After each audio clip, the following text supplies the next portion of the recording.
project, you're going to need a few things. I collected a bunch of sea glass from our local beach, some stirring or craft sticks, some paintbrushes, slices of wood, sparkle Mod Podge, some E6000 adhesive, and an assortment of folk art acrylic paints.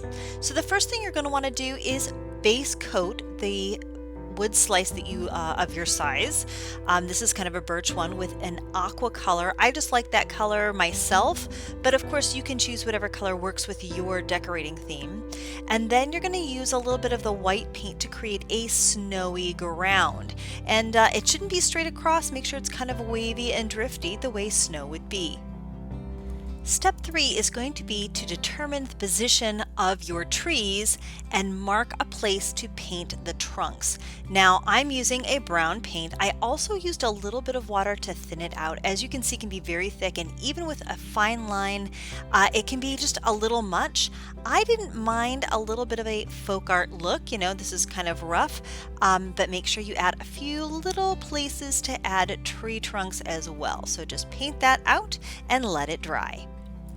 Now this is going to dry in almost no time at all because it's such a thin layer of acrylic paint. So you are going to be very quickly ready to glue on your glass with E6000. And what I do is I make a little pinprick in the bottom of the tube, let a little bit ooze out, and then kind of paint it on with a disposable craft stick or toothpick.